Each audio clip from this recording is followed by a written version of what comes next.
(2026년이) 된 지도 오늘이 벌써 18일째 되는 날입니다.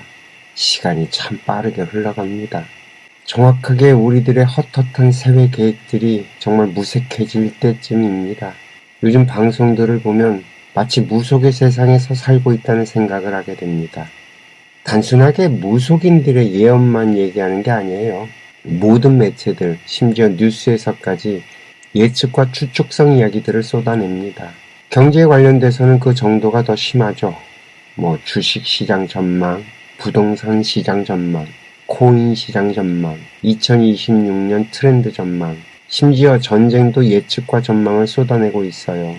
저는 이 모든 것들을 보면서 세상 모든 사람들이 점쟁이가 되어가고 있다는 생각마저 듭니다. 우리가 어쩌다 이렇게 됐을까 싶어지죠. 사실 답은 간단합니다. 우리들이 불안해서 그래요. 그렇다면 왜 불안할까요? 그 답은 더 심플하죠. 몰라서 그럽니다. 왜 그러잖아요. 선무당이 사람 잡는다고. 지금 모든 매스미디어에서 쏟아내는 모든 추측과 예측, 그리고 무속인들의 예언들은 자기들도 모르고 하는 말들이에요. 며칠 전에 제가 한번 말씀을 드렸을 텐데, 저는 살면서 내일 무슨 일이 일어날지 아는 사람을 단 한 명도 본 적이 없습니다. 이건 신들조차 몰라요. 알 수가 없어요.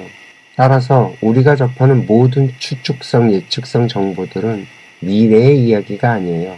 그저 오늘까지 살아낸 그 사람의 생각이고 정보입니다.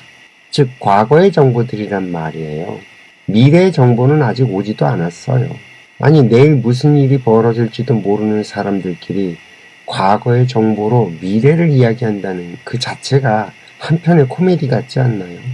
보통 우리는 내일을 그리고 미래를 모르니까 불안해진다고 생각을 해요. 그래서 미래를 알아내려고 정말 안간힘을 씁니다. 무당을 찾아가기도 하고요. 미래 예측 보고서 같은 걸 찾아서 보고 말이죠. 그런 콘텐츠들이 잘 팔리는 건 다 이유가 있다는 거죠. 불안을 해소해보고자 하는 인간의 노력인 셈입니다. 그런데 말입니다. 정말 어쩌다가 우연히 미래를 알았다고 칩시다. 그렇다고 내 불안이 해소가 될까요? 참. 한때 우리나라에 유행했던 이야기가 있어요. 십승지라는 전설이죠. 제 기억으로는 그 정감록이라고 하는 책에서 흘러나온 말인데, 조선 중기 후기의 그 사회적인 혼란과 또 외침과 전염병 등으로 백성들의 불안이 극심해지자 삼재불입지지라고 해서, 즉 흉년, 전염병, 전쟁의 세 가지 재앙이 들어올 수 없는 안전한 땅을 찾으려는 간절한 열망들이 만들어낸 개념입니다. 그때 정말 많은 사람들이 무리를 지어서 십승지를 찾아서 전국 방방곡곡을 찾아서 들어갔죠. 참 재미난 건요, 그렇게 십승지라고 부르는 곳들은 사람들이 찾아가기가 힘든 심심산골인 경우가 많았어요. 거기에 사람이 사는지도 알기도 어려운 곳을 찾아가서 살면 당연히 세상과 단절이 되고, 아무리 세상에 난리가 나도 나랑은 아무런 상관도 없이 살아갈 수 있겠죠. 이건 십승지가 아니어도 너무 당연한 얘기 아닌가요? 그렇게 십승지를 찾아가 살던 사람들은 자신의 천수를 누리며 살았을진 모르겠지만 이 세상과 단절된 삶을 살았기 때문에 시대에 뒤떨어진 생각으로 살았을 거예요. 뒤집어 말을 하면 불안을 해소하기 위해 무식한 삶을 선택한 거죠. 십승지들은 대부분 깊은 산골이나 오지에 위치해 있었기 때문에 이 현대의 접근성이라든지 교육, 일자리 같은 그 생활 인프라적인 측면이 매우 취약합니다. 젊은 인구들은 도시로 떠나고요. 고령화와 인구 소멸이라는 지방 도시의 현실을 그대로 겪고 있죠. 경제적으로도 낙후가 되어서 이들이 옛날 난세를 피하는 데 성공했을지는 몰라도요. 현대의 난세를 이겨낼 만한 경제적 경쟁력을 갖추지 못한 경우가 많다는 거죠. 재밌죠? 이 이야기는 불안을 해소하려고 아무리 노력하고 애를 써도 불안을 해소할 길이 없다는 말이 됩니다. 마음 편하게? 인간으로 살면서 마음 편하게 산다는 게 그 가당키나 한 일인지 잘 모르겠습니다. 내 마음이 편해지면요. 딱 십승지 꼴이 납니다. 우리가 미래를 안다고 해서 마음이 편해지지도 않을 거지만 미래를 우리가 설령 안다고 해도요, 내 노력이 없다면 결코 마음이 편해질 수 없다는 말입니다. 불안을 해소하는 것과 미래를 아는 건 사실 아무런 관련이 없는지도 모릅니다. 미래를 궁금해하는 우리는 어쩌면 십승지를 찾아다니는 것과 똑같을 거예요. 미래를 아는 건 중요하지 않아요. 그보다 중요한 건 사실 나를 아는 거죠. 2026년 우리들의 미래가 불안한 건 결코 세상 돌아가는 상황이 심상치 않아서가 아니에요. 내 실력이 부족해서 나도 모르게 저절로 일어나는 결과일 뿐이라는 거죠. 아니, 내가 나조차 잘 모르는데 미래는 알아서 어디다 쓰게요.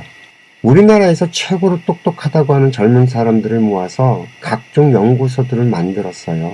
LG는 LG경제연구원, 삼성은 미래사업기획단, 롯데 같은 경우는 미래전략연구소 같은 것들이 그렇죠.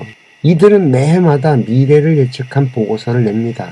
근데 그런 보고서들의 예측을 우리가 알았다고 해서 우리의 삶이 달라진 사람이 있을까요? 미래를 알고 편안해진 사람이 있던가요? 오히려 그런 정보들이 더 불안해지지 않나요? 기업의 총수들은 정말로 밤잠을 설치며 살아갑니다. 여러분들이 찾아 헤매는 미래의 이야기들이란 건 결국 그런 겁니다. 이해가 되시나요? 얼마 전에 그 무건수행 이야기를 하면서 그 무한도전에서 조승우 군이 절에 가서 템플스테이를 하면서 무건수행을 경험하던 장면이 생각이 납니다. 조세호 군이 미래의 일을 걱정하면서 불안해하니까 해안 스님이 걱정을 왜 하냐면서 그냥 하는 거라고 툭 대답을 합니다. 사실 이런 불교의 선문답들에는 원리가 들어있어요.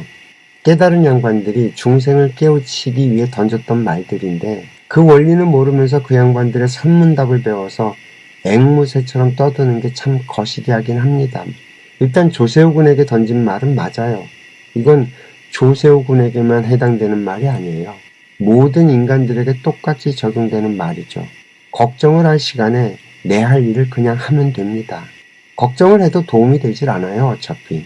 우리가 인생학교 듣기 훈련, 말하기 훈련을 진행하면서 정말 수도 없이 설명한 거예요.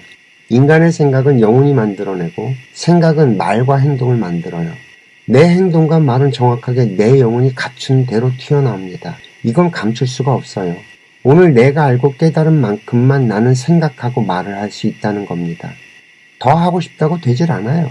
우리가 잘하고 싶어도 잘 되지 않는 이유가 바로 여기에 있습니다. 우리의 계획이 이루어지지 않는 이유도 여기에 있고요. 내가 갖추어지면요, 정말 아무 생각도 하지 않고 그냥 합니다. 저절로 말과 행동으로 튀어나오죠. 내가 이렇게 했으면 좋겠다고 하는 생각이 든다는 건 내가 그것을 잘할 수 없기 때문에 그런 거예요. 그 실력이 안 된다는 거죠. 우리가 언제 숨을 쉬면서 생각하고 숨을 쉬나요? 우리가 밥을 먹고 물을 마시고 똥 싸면서 생각을 하면서 하나요? 그냥 합니다. 내 영혼의 에너지가 갖춰진 것들은 생각을 한다는 의식이 들지 않고 그냥 밖으로 흘러나옵니다. 생각이 일어난다는 건 내가 그것을 다뤄낼 실력이 되질 않기 때문에 벌어지는 현상일지도 몰라요. 내 미래가 불안한 이유는요, 내 실력이 갖춰지질 않아서 벌어지는 현상인 거죠. 이해가 되세요? 스님께서 던진 그 선문답 같은 그냥 하면 된다는 말에는 이런 원리들이 들어가 있습니다. 그렇게 내가 할 수 있는 것, 그냥 저절로 되는 것만 하면 됩니다. 사실 단순하죠. 우리가 해야 할 일은 오히려 나에게 오는 모든 정보들을 받아들여두는 일을 하는 거예요. 아니라고만 하지 말고 또 내 입맛에 따라서 골라 먹지 말고 그냥 무시로 받아들여 놓으면 저절로 내 영혼 속에서 물리가 일어나서 지 알아서 조화를 일으킵니다. 용이 여유주를 물고 조화를 부리는 것처럼 내 속에 들어온 정보들이 스스로 조화를 일으켜서 내가 살아가는데 필요한 힘을 내뿜어 준다는 거죠. 굳이 내가 분별을 하려고 하지 않아도 어떤 정보가 들어오면 그냥 알아지고 보이고 합니다. 사실 지금 제가 이렇게 정말 긴 이야기로 풀어서 설명을 하지만 이런 현상이 벌어지는 건 순식간이어서 아무도 눈치채지를 못한다는 거죠. 겉으로 볼 땐 저절로 자연스럽게 모든 것이 흘러갈 뿐인 거예요. 우리는 이것을 내공이라고 부르는 거고요. 세상의 어떤 것도 처리할 수 있는 실력. 이렇게 나를 갖춰 놓으면 내일 어떤 일이 벌어져도 또 미래가 어떻게 흘러가도 두렵거나 불안해지지가 않아요. 오히려 신나죠. 오늘은 또 어떤 미션이 오려나 하면서 내일이 기대가 되죠. 미래를 알아야 불안이 해소되는 것이 아니라 나를 알고 나를 갖추는 것이 불안을 해소하는 방법이라는 거죠. 그 조세호 군이 경험했던 무건수행이 사실은 원래 이런 원리로 만들어진 겁니다. 그런데 정작 이런 원리를 설명해주는 사람은 하나도 없고 그 겉껍데기만 가져와서 그저 흉내내고 선문답만 주고받으니 다시 도시로 돌아오면 도로 그 자리고 하는 거예요. 스님들도 마찬가지입니다. 이미 무건수행 중이라며 팻말을 목에 건 이상 이미 나는 온몸으로 말을 하고 있다는 것 정도는 깨달아야지 무건수행의 의미를 이해했다고 할 수 있을 거라는 거죠. 내가 입을 닫으면 조용해질 것 같죠? 아이고 엄청 속 시끄럽습니다. 내 속에서 엄청난 말들이 만들어져서 쏟아집니다. 이건 정말 해본 사람만이 알아요. 내 침묵을 내가 견디지 못하는 거죠. 그건 나만 그런 게 아니에요. 내가 침묵을 하면 주변들도 난리가 납니다. 내 침묵을 주변에서 못 견뎌 하는 거죠. 이와 관련돼서 재미난 일들 참 많습니다. 사실 우리들이 생각하는 것보다 여성들의 참정권이 인정된 건 그리 오래된 이야기가 아닙니다. 1913년 미국에서는 여전히 여성의 참정권이 인정되지 않았던 시기였어요. 그때 미국의 한 여성단체는 극단의 선택을 하죠. 그 백악관 문 앞에서 침묵의 시위를 하기 시작한 겁니다. 그리고 무려 2년 6개월 동안 진행된 이 침묵의 시위는 당시에 그 대통령과 행정부를 못 견디게 괴롭혔죠. 그래서 무리한 해산을 시도하다가 너무 강한 처벌과 탄압에 오히려 역풍을 맞았고요. 결국 여성들은 참정권을 얻어냅니다. 이 침묵의 힘은 정말 강력하거든요. 일단 내가 못 견뎌요. 이건 정말 아무나 할 수 있는 일이 아니에요. 깊은 통찰과 반성이 없이는 해낼 수가 없는 일입니다. 그래서 이걸 수행으로 만들어서 그동안 수많은 사람들이 시도를 해봤지만 이루지 못한 꿈이 되고 말죠.